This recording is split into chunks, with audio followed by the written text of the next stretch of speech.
सुदामा के द्वारका जाने से एक दिन पहले क्या आप जानते हैं श्री कृष्ण सन्यासी का भेष बनाकर सुदामा की जर्जर कुटिया में क्यों गए थे और सुदामा की पत्नी से क्या मांग बैठे थे। दोस्तों, जब जब इस घटना को याद करता हूं, सुदामा और उनकी पत्नी सुशीला के बारे में सोचकर एक अलग सी हिम्मत आ जाती है। चलिए आज आपको भी कृष्ण, सुदामा और उनकी पत्नी की रुला देने वाली ये प्रेरणादायक कहानी सुनाता हूं। दोस्तों, दरिद्रता क्या है? यह सिर्फ एक विचार और आभास है या फिर वास्तव में दरिद्रता होती है?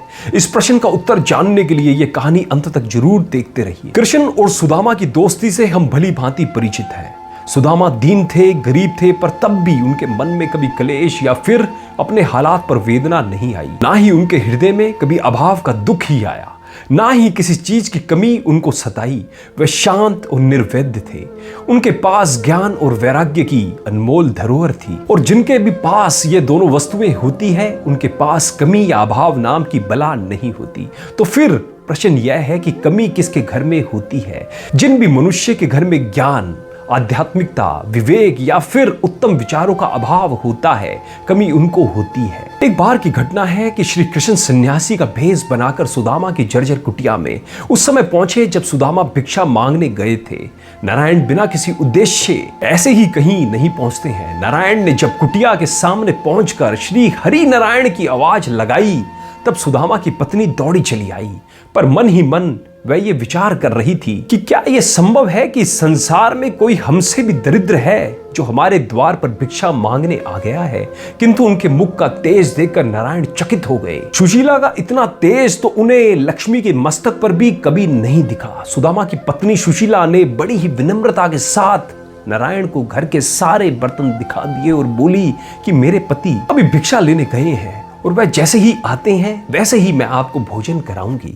तब तक आप मेरे आंगन में इस आसन पर विराज कर उसे पवित्र कीजिए। उसके आंगन में तो पहले से ही वैराग्य, संयम, सदाचार, नैतिकता और तप का बल था, इसलिए ईश्वर बोले कि मुझे जल ही पिला दे, मैं उसमें ही प्रसन्न हो जाऊंगा। किंतु जैसे ही सुदामा की पत्नी जल लेकर आ रही थी वैसे ही उनको ठोकर लग गई और उनके हाथ से जल से भरा मिट्टी का बर्तन टूट कर गिर गया।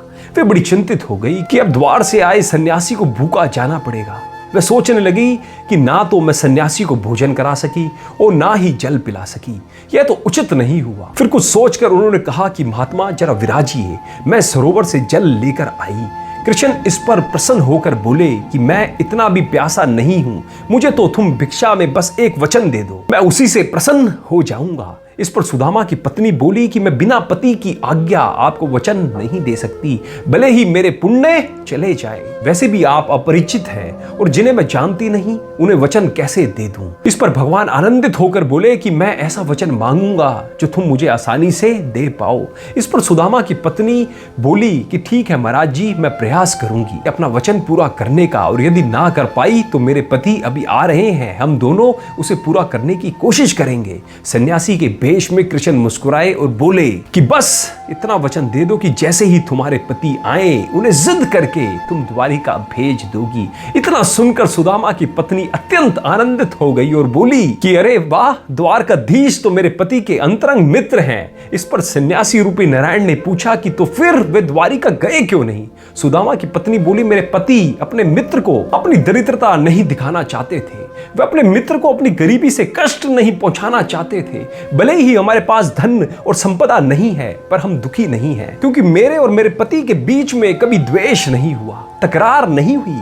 हे सन्यासी, मैं मानती हूं कि मेरे पति परमात्मा है और वे मानते हैं कि मैं लक्ष्मी हूं। मैं मानती हूं कि हमारे घर धन नहीं है, पर हमारे घर में आनंद, शांति, संतोष और प्रसन्नता सदैव रहती है। नारायण उसकी बात सुनकर और उससे वचन पाकर अति प्रसन्नता पूर्वक वहां से इस विश्वास के साथ चले गए कि सुदामा द्वारिका आएंगे और अपनी दरिद्रता से निजात अवश्य पाएंगे। दोस्तों, एक बात हमेशा ध्यान रखिएगा कि धन और प्रसन्नता दो एकदम अलग अलग चीजें हैं। धन की कमी से प्रसन्नता नहीं खोई जा सकती।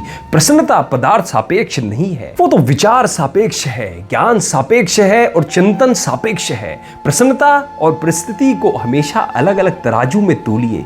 हो सकता है कि परिस्थिति विकट है, पर किसी भी परिस्थिति में हमारा आनंद और सम्मान कैसे जा सकता है, विचार जरूर करिएगा। और यदि आप भी इस विचारधारा से सहमत हैं तो हमें कमेंट में जय श्री कृष्णा लिखकर जरूर भेजिएगा। और कहानी पसंद आई हो तो ज्यादा से ज्यादा शेयर जरूर कीजिएगा। जय श्री कृष्णा, जय श्री सुदामा।